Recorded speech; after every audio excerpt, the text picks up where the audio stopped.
now we're going to go in and see exactly what all we have in here. Right here, this is where the engineer will sit. He's the one who drives us to the fire scene. There's a bunch of different buttons and controls up there. A lot of them are lights, and the buttons to run the aerial. We have another switch that will turn on our pump so that we can get water in. You're seeing a few other tools and items we have up there right now. A TIC, which is a thermal imaging camera, which helps us see. And you're looking into the back right now. Here, this is where most of the firefighters will sit. You can see we have a bunch of flashlights and masks, and then in each seat back here we have an air pack, and this is what the firefighters will put on the way to a call, so they're geared up and ready to go once they arrive on scene. We have we have vests, we have tools. These tools are typically used to force doors open or possibly to break through a wall. Alright, so now this is our first compartment on the driver's side. We have two different fans here. These fans are used if your house is full of smoke. We'll go in, we'll open up all your windows, and we'll turn these fans on and run them. This gets the smoke out quicker, clears, and helps us to be able to see in there, check for any additional fire. We have a few fire extinguishers back here. This one just has water in it. Okay, that's a dry chem. So these are used in different situations, different types of fires. We might choose one over the other. Okay, and then up above we have these fittings. These hooks are our hoses, and we can put on these fittings to make different size hoses to give us different amounts of water. We have tarps over here that we'll put on your furniture or over your carpet to make sure that we can limit the amount of damage to those pieces in your house. This is a high-rise pack. This will take up if we have a large building that we have to go up to. It's just a bunch of hose that we can carry with us. Then we go on over here. These are additional air bottles that we can, if we run out of air, we can come out and get a new bottle and go back in the building.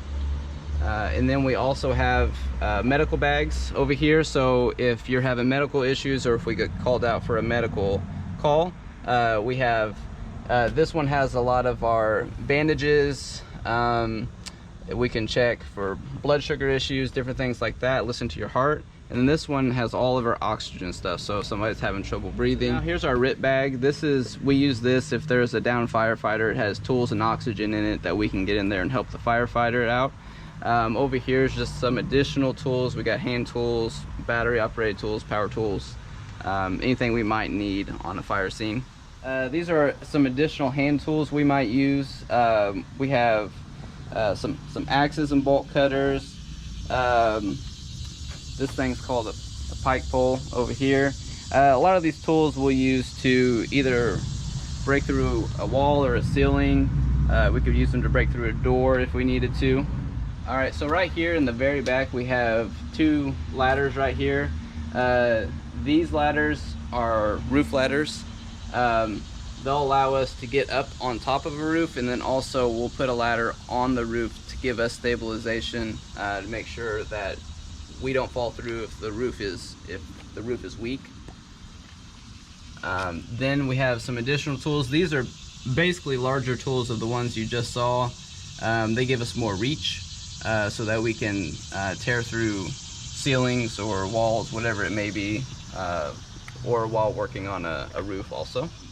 Then right here we have a larger extension ladder. This one will give us larger reach if we're at a house or a building that's larger.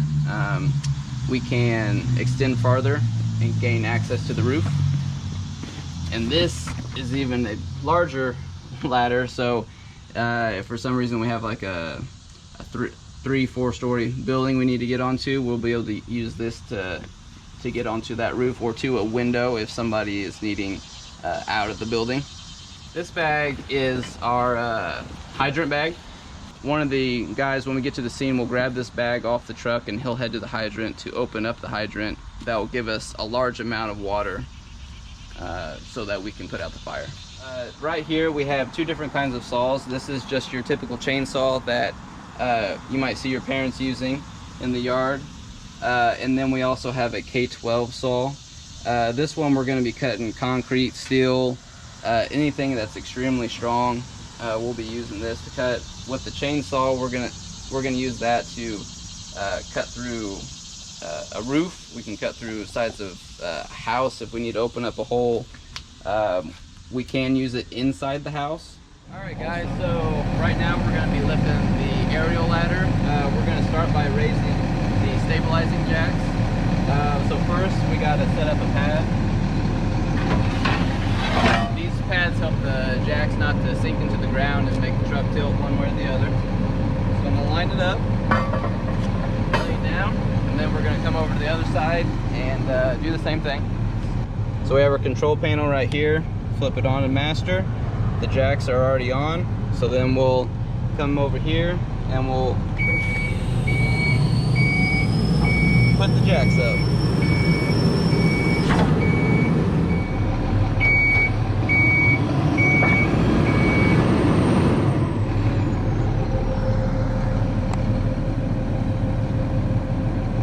Jacks are in place. Now we got to switch it to the ladder function, and then I'll come up and raise the ladder. Alright, so here's our control panel up here. This controls the whole ladder. So this is going up and down. This one makes it go left to right, and then this one makes it go out or come back in. So we're going to start by raising it up.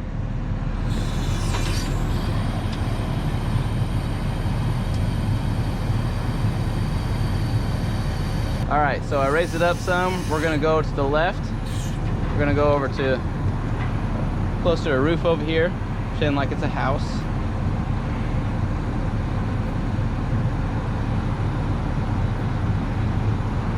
And I'll start extending it out to be able to reach that roof.